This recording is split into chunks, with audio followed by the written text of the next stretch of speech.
a Falla de Mercado, capítulo 1. Falla de mercado es un concepto que aprendés ni bien entras a la Facultad de Ciencias Económicas, por ejemplo, de la Universidad de Buenos Aires. Yo no soy economista, pero hablas con cualquier profesor que labura ahí y te dice que lo dan en Microeconomía 1 de arranque, que después se aplica en materias como comercio internacional, como macroeconomía, como crecimiento y desarrollo.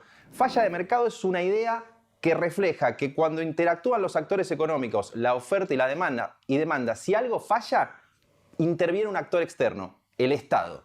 Bueno, esas ideas las desarrollaron casi todos los economistas más importantes de la historia. Dicen algunos que ya Adam Smith, cuando hablaba de la famosa mano invisible, empezaba a dar a entender de que había un momento donde el mercado fallaba. Después, avanzado ya el siglo XX, aparecen pensadores como Alfred Marshall, que empiezan a decir, che, hay monopolios, un solo actor te copa un mercado, te marca el precio y la cantidad que quiere.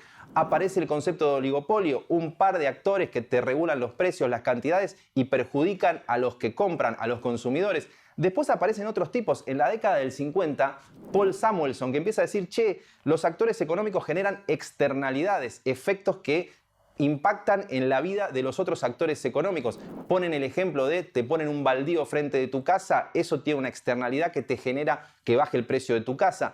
Después aparece la idea de, che, hay bienes públicos, no los puede regular el mercado. Los tipos piensan, ¿quién regula el aire que se respira en las plazas? Bueno, el mercado no, lo respiran todos al mismo tiempo, el Estado. Todo eso que te estoy contando lo enseñan en la Facultad de Ciencias Económicas de, por ejemplo, la Universidad de Buenos Aires o de las universidades de todo el mundo, porque es lo que piensa el mainstream de los economistas. ¿Por qué esto es importante? Te preguntás vos en el primer capítulo de Falla de Mercado. Bueno, porque esto es lo que no cree el economista de referencia de nuestro presidente de la Nación, Javier Milei. Murray Rothbard. ¿Te suena Murray porque es el nombre que le puso a uno de sus perros? Bueno, Murray Rothbard, su economista de cabecera, es el único de todo el universo de pensadores que hay de economía en el mundo que cree que no hay falla de mercado. Que el mercado, así como funciona, con un monopolio, por ejemplo, está bien que exista. De hecho, piensa tanto esto Javier Milei, nuestro presidente, este año, que se plantó en el Foro Económico Mundial de Davos en el verano pasado y se lo dijo a todo el planeta. No existen las fallas de mercado. Mirá lo que decía Javier Milei sobre el nombre de nuestro programa. El mercado no es una mera descripción gráfica de una curva de oferta y otra de demanda en un gráfico. El mercado es un mecanismo de cooperación social donde se intercambian voluntariamente derechos de propiedad. Por lo tanto, dada esta definición, hablar de fallo de mercado es un oxímoron. No existe el fallo de mercados. Arranca el primer capítulo de Falla de Mercado. Muy contentos de estar empezando acá en C+. Y nos vamos a meter con el sistema de empresa de medicina prepaga, que es justamente el sector que terminó mostrándole en su corta gestión por ahora al gobierno que las fallas de mercado existen. De hecho, lo vas a ir descubriendo con el correr de un capítulo que, presta atención, te va a ir revelando datos que hasta ahora en todas las coberturas que hubo sobre este tema nadie te contó. Pero hagamos un pequeño paréntesis para entender cómo es el sistema de salud en Argentina, que es muy complejo. Es una montaña de guita que llega a ser cerca del 10% del PBI y que, para vos que te des una idea, funciona así. Vos te enfermás, sos el paciente. A vos te atienden los prestadores médicos. El médico que te atiende en un consultorio de un sanatorio se llama prestador médico. Ese prestador médico, ese sanatorio, ¿de dónde cobra? Cobra del que financia el sector de la salud. Si es la salud pública, es el Estado directamente que tiene el hospital y le paga el sueldo al médico. Pero si es la salud privada, el financiador es o una obra social en la Argentina que recauda a través de lo que le descuenta a sus trabajadores, o una empresa de medicina prepaga que puede ser que reciba aportes de los afiliados porque son trabajadores de relación de dependencia y le completan una parte para tener un sistema privado, o pueden ser lo que le llaman afiliados puros, gente que no deriva aportes, que es empleado en relación de dependencia y no deriva aportes, o que es cuentapropista y trabaja independiente y paga aparte la cuota pura de su prepaga. En ese universo después tenés los proveedores, lo que le dan los insumos médicos a los sanatorios, o los que vamos a tener en algún capítulo en el futuro, atiendan los laboratorios, que en todo este cuento tienen sus costos que impactan en el sistema y se la llevan bastante de arriba. Pero hablemos ahora, cuando hablamos de las prepagas, de qué cantidad de gente, de qué pedazo de la torta estamos hablando de pacientes eventuales en el sistema de salud. Fíjate lo que ves a continuación. Cuando vos hablas del sistema de prepagas, estás hablando de un universo muy chico. El 5,2% del total de la población, que en este caso está tomado de la encuesta permanente de hogares sobre 31 aglomerados urbanos, el 5,2% del total paga la cuota pura, es afiliado directo. Y hay un 1,5% que completa descuento de su salario, que iría para la obra social, pero la deriva para la prepaga, con un extra que pone de su bolsillo. Fíjate qué chiquito es este porcentaje del que estamos hablando, que se atiende vía el sistema de prepagas. Es menos del 8% del total de la gente. Atendé este gráfico, pero en un rato vamos a volver porque es muy importante lo que revela. Pero presta atención porque en realidad te das cuenta de que como ahí está el poder adquisitivo de la población más acomodada, como ahí está el público de los medios de comunicación, eso te explica por qué hablamos tanto en los medios y se discute tanto desde el gobierno con tanta atención de tan poco porcentaje de gente que se atiende en el sistema de salud. Ese porcentaje es el que se le reveló al gobierno como muy importante cuando descubrió que existen las fallas de mercado. Presta atención a lo que le pasó al gobierno por si te lo perdiste. Llegó Javier Milei a la presidencia el 10 de diciembre del 2023 y a los 10 días emitió el famoso Mega DNU. El famoso Mega DNU incluía un capítulo del sector salud que decía textualmente, y ahí te invito a que lo veas, que se levantaba toda restricción al sector de precios vinculado con las empresas de medicina prepaga. Casi una canchereada, pero lo decían de esta manera, fíjate. 22. Modificación del marco regulación de la medicina prepaga y las obras sociales. 23. Eliminación de las restricciones de precios a la industria prepaga. En ese momento, Javier Milei se golpeaba el pecho en esa conferencia donde desreguló todos los sectores de la economía y específicamente todas las normas vinculadas con cómo se fijaban los precios de las empresas de medicina prepaga. Lo que pasa es que el gobierno venía muy envalentonado. De hecho, en un momento, el que era portavoz presidencial y aparecía que lo estábamos conociendo, empezaba a decir, nosotros no fijamos los precios de las empresas de medicina privada, ni fijamos ningún precio en la economía. Eso empezó a pasar, pero empezó a quedar un poco fuera de lugar, por lo que empezó a ser la reacción. Algunos dicen incluso de los propios funcionarios del gobierno que llegaban a su casa y le decían, che, mi vida, ¿qué es esta factura que me llegó de la prepaga? Y hay funcionarios que reaccionaron, empezaron a hablar en las reuniones de gabinete y a decir, che, ¿viste lo que está llegando de aumento en las empresas de medicina privada? Bueno, al poco tiempo, el gobierno se dio cuenta que esa liberación de precios había sido un error, por lo menos político, porque estaba perdiendo imagen a manos de los afiliados que eran muchos votantes propios.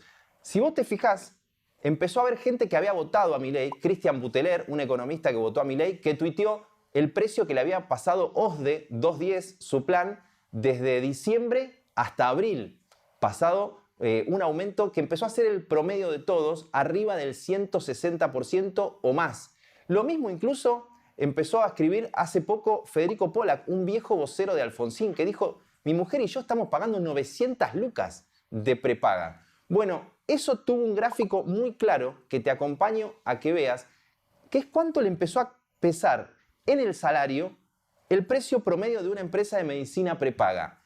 El dato es, pero recontra elocuente. Fíjate, en ese recorrido de cuánto pesa una cuota promedio para un salario promedio, obviamente privado, en la economía, saltó de ser el 17% en diciembre al 30% una vez que se liberaron los precios. Imagínate, se duplicó el peso, que tiene la prepaga en la economía de una familia que no tenía la misma evolución de sus ingresos. Eso hizo que el gobierno quemara los libros.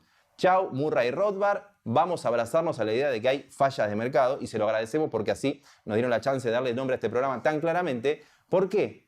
Porque apareció en una entrevista con Jonathan Viale, Luis Caputo, y empezó a decir, che, las prepagas se pasaron de rosca. ¿Cómo, ministro de Economía, cómo fue que dijo, lo escuchamos por si te perdiste ese cambio de postura? Escuchá. No sé, caso prepagas. Yo sé que vos no te vas a querer enojar con nadie, pero lo digo yo, no me importa. Se le recontra fue la mano. Se le recontra ministro. fue la mano. Yo me enojo ¿Sí? también. ¿Estás de acuerdo conmigo? Sí, caso prepagas. Claro, Se fueron claro al caso. diablo. Claro caso. ¿Y entonces? Sí. Me das un poco de pie para algo que yo batallo bastante, que es hablando de batallar, de la batalla cultural. Sí. O sea, para mí no es solo un tema económico. Y lo que yo quiero decir es, no alcanza solamente con el voto. Nosotros estamos yendo por un modelo diferente y lo estamos haciendo. Ahora, lógicamente, yo puedo entender que en el ADN del argentino está, después de 100 años de hacer las cosas mal, culturalmente tenemos la reacción de pensar todo va a salir mal y demás. Claro, tú aprovecho y meto un aumentazo y recupero margen. Pero ¿sabes qué es lo que digo con la batalla? Que todos tenemos que entender que para que el país cambie, todos tenemos que cambiar algo. Claro. Empezando por los empresarios.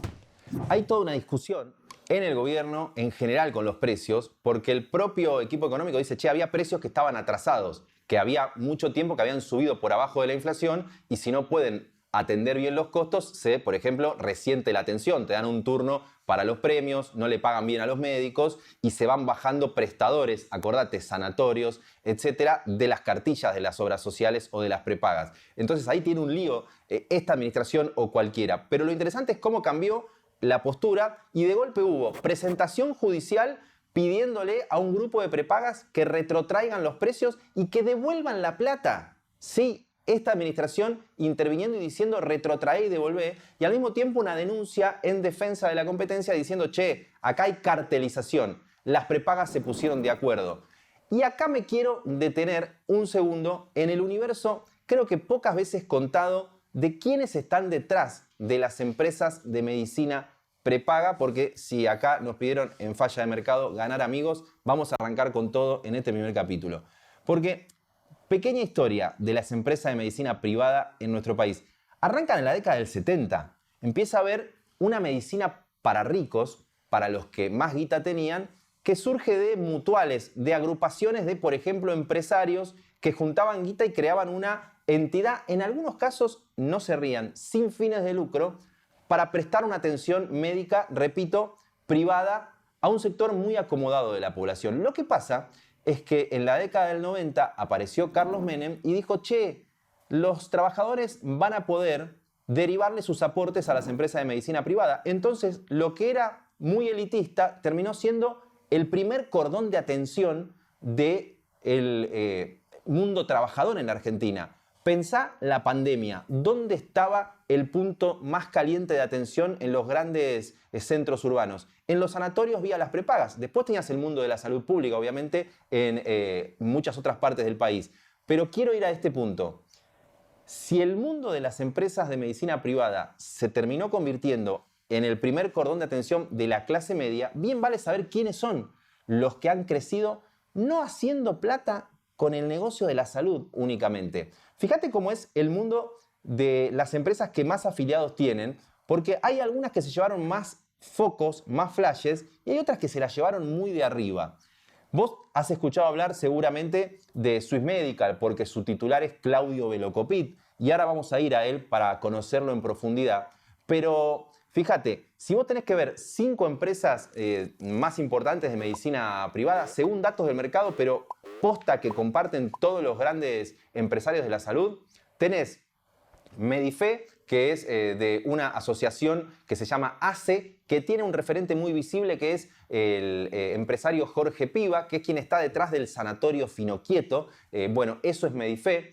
Tenés Sancor Salud, ligada a la cooperativa del mismo nombre, con 700.000 afiliados, y entras al top 3 de las prepagas. Prestame atención porque te voy a contar historias que no viste. Galeno, que casi no aparece como uno de los importantes jugadores en esta discusión, tiene 700.000 afiliados, está tercero en el podio. Yo te digo, ¿quién es el dueño de Galeno?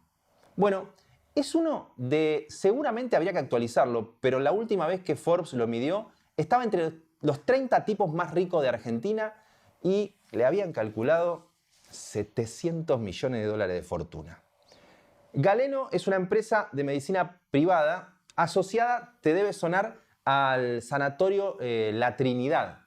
De hecho, así arranca Julio Fraumeni comprando algunos sanatorios, comprando algunas prepagas y se termina transformando en un jugador muy importante que seguramente si vos lo tenés presente, bueno, más allá de si tenés Galeno, es porque durante mucho tiempo tuvo como cara a Lionel Andrés Messi. Pensá, googleá, buscá en YouTube si querés, los avisos que hay de Galeno con Messi como main sponsor. Y ahí hay un re tema, porque hay gente que dice, che, ¿se sabe la estructura de costos? ¿Cuánta guita destinan las empresas de medicina prepaga al mundo publicitario? Porque ¿cuál era la estrategia cuando lo tenían a Messi? No ahora que está en el Inter de Miami y bueno, lo amamos, pero no es juventud, estrictamente. Cuando lo tenían a Messi, el tipo perdía todo el apoyo de los fanáticos de Messi en el primer capítulo, pero cuando lo tenían a Messi, reflejaban el corazón de la estrategia publicitaria de toda prepaga. Conseguir afiliados jóvenes que no van al médico, pagan la cuota y no tienen que pagarle ninguna atención médica. Bueno, de hecho, escuchaste chisme. Cuando lo tenían a Messi de imagen en Fraumeni, en Galeno, uno de los hijos de Fraumeni se fue a probar al Barcelona. Porque ya que tenían el puente con Messi, igual lo rebotaron. Yo igual hubiese bancado, hubiese hecho lo mismo si mi viejo era el dueño de Galeno. Dicho esto, completo el recorrido de Fraumeni porque es uno de los principales inversores agropecuarios de la Argentina a través de Agrosal, en cantidad de hectáreas que tiene su fortuna así distribuida. Me meto en el que más conocido es, que es Claudio Velocopit. Ah, pará que me faltó un dato. Tengo más cosas para contar que no se saben de Galeno. Vos decís, ¿cómo hacen en plata las prepagas si ponele que es cierto que tienen un quilombo con los costos de la salud? Bueno, durante la época de Kirchner tenían una chance, que era, como crecía el empleo, sobre todo en el primer kirchnerismo, y las cuotas estaban bastante planchadas, les crecía la cantidad de cápitas, como se dice en el mercado de la salud. Es decir, tenían cada vez más afiliados. Y no se quejaban tanto de que la cuota estaba baja. ¿Pero por qué? Porque, anoten este concepto, hacían venta cruzada. ¿Qué quiere decir esto? Se compraban una compañía de ART, de aseguradoras de riesgo del trabajo. Entonces, lo tenían de afiliado y le ofrecían, che, en tu laburo, ¿qué ART tenés? ¿Por qué no te cambiás? Y de golpe, Galeno se compró Efectivo Sí. ¿Qué es Efectivo Sí? Era una empresa de créditos a sola firma, se decía en una época, para gente que no está del todo bien con el sistema financiero, que se la vendió el grupo financiero del Banco Galicia. ¿Qué hizo Galeno? Dijo, tengo los afiliados de la prepaga, le ofrezco un seguro, les ofrezco un crédito. Así se mueve este negocio. Paso ahora a Claudio Velocopit, que es el más conocido porque estuvo dando vuelta en los medios, porque era el presidente de la Unión Argentina de Entidades de la Salud. Y entonces el gobierno lo tomó de punto. Dijo, vos, Velocopit, arreglaste con Massa que te dieran subsidios y ventajas impositivas para no subir la cuota y le hacías la campaña porque entonces la gente no recibía los aumentos que ahora estoy habilitando yo. Pero ¿quién es Velocopit? Velocopit es un tipo que en su vida es hijo de un tipo que tenía un sanatorio, el Sanatorio Metropolitano. Y esto es medio de película yankee. Cuando él tiene 12 años, se muere su viejo con quilombos con el Sanatorio Metropolitano. Cuentan que la estafan a la madre de Velocopit, que termina padeciendo haber heredado eso. Y no sé si él, si fuera una película, se juramentó o algo parecido, se metió en lo mismo. Después cuenta la leyenda que él aprovechó cierta crisis del Sanatorio Güemes después de una carrera en la bolsa que le permitió hacer una acumulación de capital importante y compró la obra social vinculada al Sanatorio Güemes. Y a partir de ahí es una máquina de crecer porque empezó a meterle al servicio de salud, con un caso testigo que todos los que hayan tenido hijos y hayan ido ahí se van a acordar, que era la maternidad suizo-argentina. La maternidad suizo-argentina empezaba a ser atención médica, pero cualquiera que iba a ver un pibe recién nacido decía, epa, ¿esto es un hotel? Porque mira lo que son los sillones, el salón donde... Bueno, ese concepto de le meto hotelería a la atención de la salud empezó a ser el sello de la atención médica de lo que después fue Swiss Medical, que encima no para de crecer. Hace poco se compró Medicus, que era una de las más conocidas empresas de la medicina prepaga de la familia Aufiero, y está comprándose, además de hacer sanatorios propios, el más conocido, el de Los Arcos, si vos querés, acá en Palermo, pero también tenés sanatorios que fue comprando, el último, el Instituto Cardiovascular de Buenos Aires, uno de los más top de atención cardiológica. Ahora, de la mano de Velocopit voy a llegar a lo que para mí puede ser algo muy interesante, que es conocer al número 1 del mercado. Y vos decís, pará, si a mí me dijeron que era Velocopit el culpable de todo, ¿cómo? ¿No era el número 1 del mercado? No, el número 1 del mercado es OSDE. De hecho, la que alguna vez se llamaba Obra Social de Dirección de Empresa, fíjate cómo se llamaba, hoy es la prepaga que tiene más afiliados. Tiene más de 2,2 millones de afiliados. ¿Y no te parece que se habló poco de OSDE en todo este debate de las prepagas? Bueno, es que hay un gran misterio y hay un tema pocas veces discutido, o por lo menos informado, que es que OSDE, como su nombre lo indica, funciona como obra social. No tiene un dueño. No se rían, es una entidad sin fines de lucro. Sí, repito, es una entidad sin fines de lucro, porque la armaron ejecutivos de la Unión Industrial, de la Sociedad Rural, en los 70. Y con esa chance de ser una obra social, siempre fue mirada de reojo por los competidores que son empresas, porque una obra social tiene beneficios impositivos, no paga el impuesto a las ganancias, algunos dicen que se ahorra los sellos, que tiene descuentos con ingresos brutos. Lo interesante acá, además de conocer esto que mucha gente no lo conoce, siendo la prepaga popular a tal nivel que hay frases como hippie con OSDE. O sea, la frase no es hippie con Swiss Medical, no es hippie con Medife, no es hippie con Galeno. Es hippie con OSDE porque refleja, bueno, esta cuestión del progresista que de una manera y tiene prepaga. Pero más allá de eso te muestra la popularidad de esta empresa, mirá vos, esta no empresa, obra social, que genera preguntas más interesantes que tampoco se han hecho. Si le das la derecha y decís, no es una empresa, es una obra social, no tiene fines de lucro. Preguntas que se hacen sus competidores con cierta suspicacia es, pará, y entonces la guita que recaudás de las cuotas, ¿dónde está yendo? Porque OSDE es una obra social prepaga que no tiene sanatorios propios. Entonces la miran de reojo y dicen, la que recaudas vos, ¿en qué sanatorio la estás poniendo? ¿Cuál es el sanatorio Los Arcos de OSDE? ¿Cuál es el Fino Quieto de OSDE? Sus propios competidores le miran y dicen, ¿qué estás haciendo con la guita? Y la segunda pregunta atada a esto es, ¿y por qué tenés la cuota más alta? Si tenés ahorro, ¿por qué no pagas impuestos?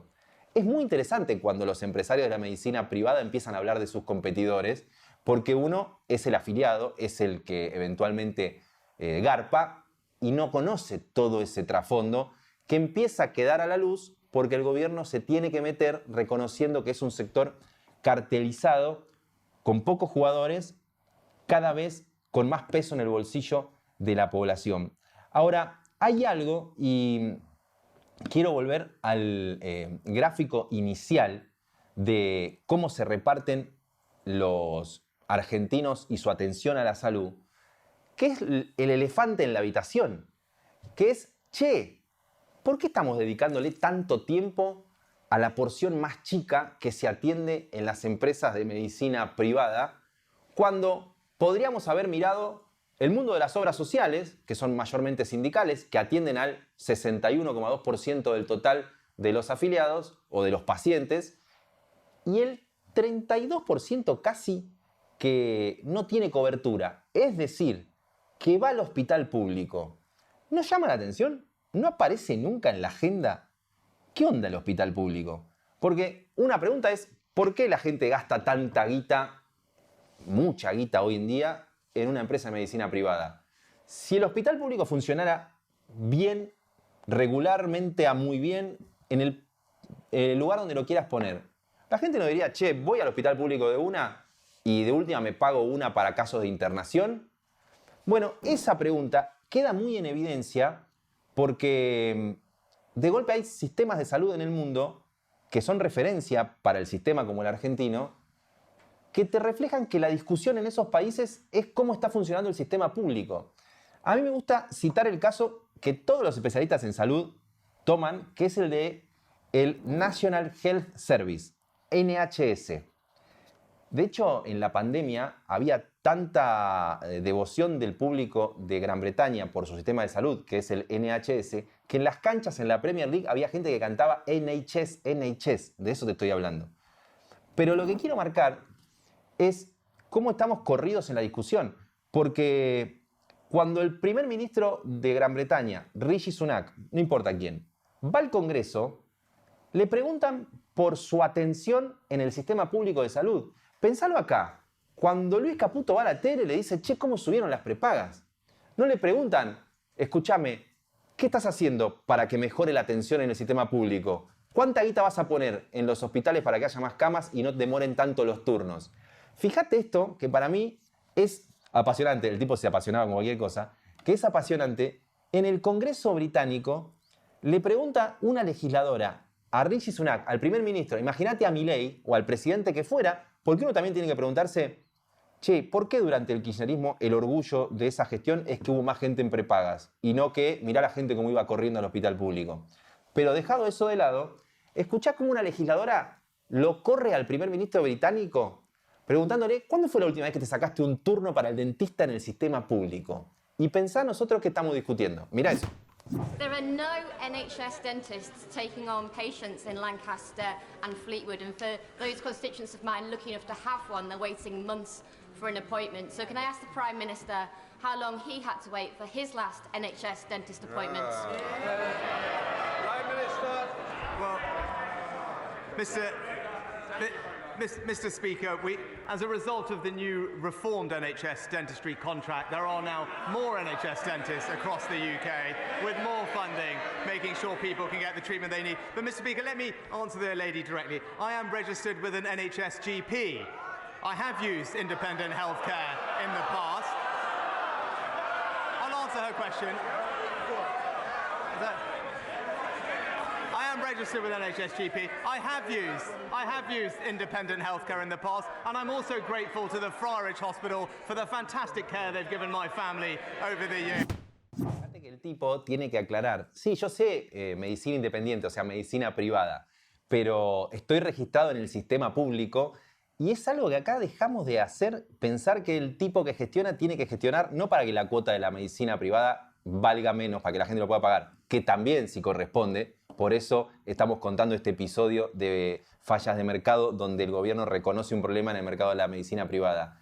Estamos hablando de que el tipo tiene que decir, escúchame, yo me atiendo en la salud pública. Acá no se le pregunta a ningún dirigente de ningún partido por eso, porque tampoco se le reclama mejor atención. Fíjate lo que le pasa en la calle también a Rishi Sunak, la gente y los periodistas preguntándole por el sistema público de salud. Escuchá. Well, then now we do have them. So the good news is, I'll tell you the good news. This will make you feel good about the future. So last year, towards the end of the year, we had 2 months with virtually no strikes in October and November. Well, that was a fortunate thing. And do you know what happened? The waiting list fell by 150,000 over those 2 months. And it just shows that when there aren't strikes, we really can make progress. So we didn't last year because of all the strikes, but you hopefully... could stop it all. You could make it all go back to how it used to be. Where we had, not literally, but where we had, if you had a problem, you could go to the hospital. My daughter spent 7 hours waiting. Oh, I'm sorry to hear with that. an asthma problem. I'm sorry to hear that. But as I say, the key thing is now we have resolved all the industrial action in the NHS, apart from the junior doctors who are still not saying yes. But everyone else has said yes, so which is good. A mí no deja de sorprenderme cómo nosotros nos acostumbramos a discutir otra cosa. Lo para la gente, le habla de la última huelga del personal médico, pero después empieza a preguntarle la gente que hay en lista de espera para atenderse cuando tiene un problema de asma. Acá asumimos que eso no lo tiene que resolver el sistema público de salud, como si hubiese quedado ese 32% que se considera sin cobertura y que va al sistema público como un tema secundario. Después de semejante cantidad de palabras que les acabo de transmitir, para mí es un placer estar arrancando este programa de Falla de Mercado acá en C+. Hoy el capítulo fue prepagas. No dejen de meterse en Cenital, de suscribirse a los newsletters, de suscribirse al canal de YouTube que estamos arrancando. Recomienden este episodio de prepagas porque si no les va a hacer mal y va a tener que ir al médico. Hasta la próxima.